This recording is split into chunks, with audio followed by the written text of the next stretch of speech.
Are your indoor plants looking a little sad or maybe even dying? Don't worry, today I'll share the must-know secrets that will keep your houseplants thriving, even if you've never cared for a plant before. Hi, I'm here to share simple solutions for everyday plant problems so you can enjoy your indoor plants and the positive impact they have on our lives.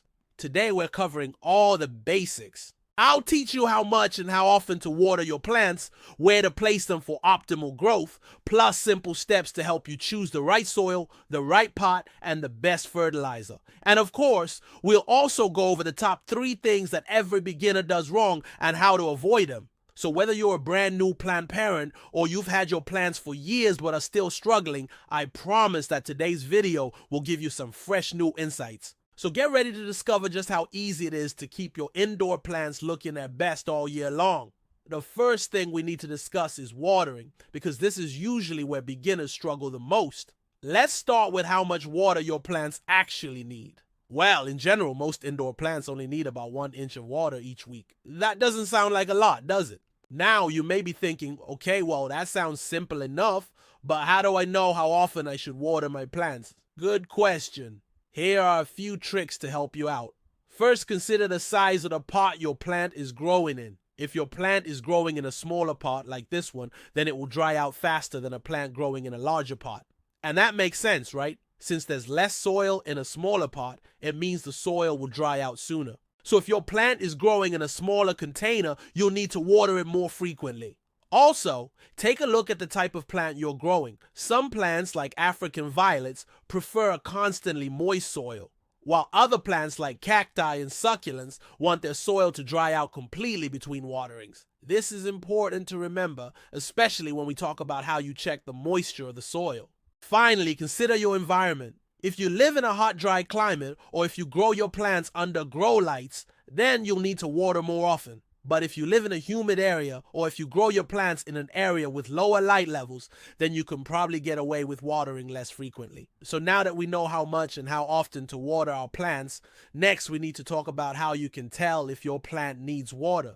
It's very easy. Just stick your finger into the soil. If the soil feels dry to the touch down at the bottom, then your plant needs water. And another great trick is to pick up your pot. A heavy pot usually means that the soil is moist, while a light pot means that the soil is dried out and it's time to water. Now what about overwatering? Well, you'll know you've overwatered your plants if you see wilting leaves, yellow leaves, or if the soil is soggy. Oh, and watch out for fungus gnats. They love soggy soil. If you see any of these issues, then you should stop watering for a week or 2 and just let the soil dry out. Alright, next, let's talk about light. Where should you place your plants for the best growth? Well, it depends. Some plants like bright indirect light, while others prefer lower light levels. Most plants will tolerate some direct sun, but it's best to avoid harsh afternoon sun, especially during the summer months. The best way to find the perfect spot for your plants is to start by understanding your space. Pay attention to how much light different areas receive throughout the day. Then consider the specific requirements of each plant. For example, if you have a south-facing window, that means it gets direct sun most of the day. So if you have a sensitive area, try placing a plant that prefers bright indirect light on top of a nearby surface rather than placing it right on the windowsill. Or if you have a north-facing window, which doesn't get a lot of direct sun, then it's the perfect spot for your low-light tolerant plants. In general, you can expect most houseplants to do well near a window with bright indirect light. You may notice that some of your plants start to grow tall and leggy, which means they're reaching for the light source. So if this happens, then it's time to move your plant to a brighter location. Next, let's talk about soil, and specifically why you should not just grab that bag of potting soil from the big box store. Well, most of these potting mixes are made with peat and perlite, which are great ingredients, but they lack something really important: drainage. You see, good drainage is essential for healthy plants. That's because it helps prevent root rot and it ensures that your plant's roots have enough air to breathe. To make sure your soil has good drainage, simply add an inch of something like vermiculite or even small pebbles to the bottom of your pot before adding soil. This will help create a drainage layer that will allow excess water to escape.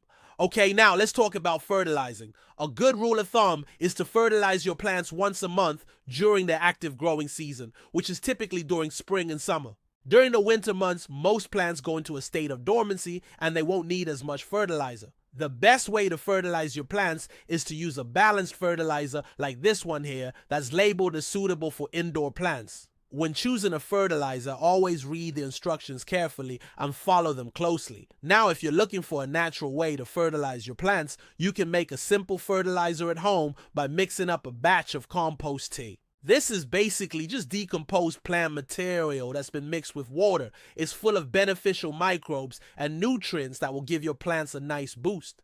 And finally, we need to discuss the top 3 things that every beginner does wrong and how to avoid them. Number 1 is not allowing the soil to dry out between waterings. We already talked about this earlier, but it is one of the biggest mistakes that beginners make. Allowing the soil to dry out helps prevent root rot, and it ensures that your plant's roots have enough air to breathe. Number 2 is watering your plants too much. Overwatering is a common problem, especially among beginners. It happens when you give your plants more water than they need. Signs of overwatering include wilting leaves, yellow leaves, and soggy soil. And of course, number 3 is not providing enough light. Most houseplants need at least some bright indirect light. If your plants don't get enough light, they may start to grow tall and leggy as they reach for the nearest light source. And if you want one extra tip to help you succeed with your houseplants, here's a little secret. Did you know that you can make your own plant fertilizer from coffee grounds? Yes, that's right. Coffee grounds are full of nitrogen and other nutrients that your plants will love. Just sprinkle a few coffee grounds around your plants every month or so, and your plants will thank you. If you found these tips helpful, make sure to hit the like button, subscribe to the channel for more easy plant care guides, and let me know in the comments which houseplant you're growing right now. Happy planting, and I'll see you soon. Bye for now.